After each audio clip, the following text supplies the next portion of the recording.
What did you feel when you saw the picture of that guy in court today, Corbin, James Holmes? Honestly, as soon as I was watching the trial on CNN today, I felt completely numb. I felt no emotion whatsoever when I was looking at the face of the gunman. Did he look dangerous to you? Did he remind you of what you saw in the theater? Honestly, looking at his face right now, no, he looked like an average person that you would see probably at a mall or at anywhere common. You would not put two and two together if you saw that person and if you were there that night. You would never know. Okay, compare him to what you saw, the gentleman you saw, or the two gentlemen, whatever you saw. Compare him to what you saw in the theater the night that that everything went horribly.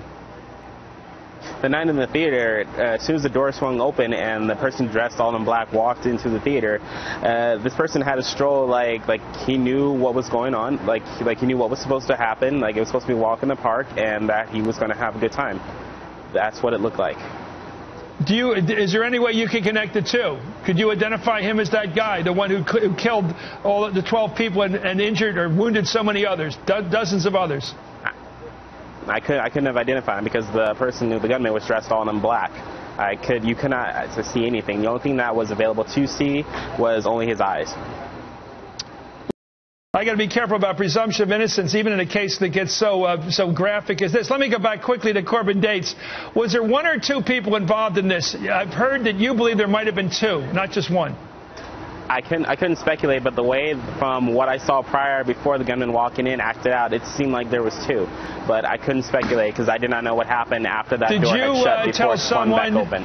I think you told one of our producers that the person you saw going out of the theater to get and come back, whoever came back in, the one who went out had a goatee. Yes. Go ahead.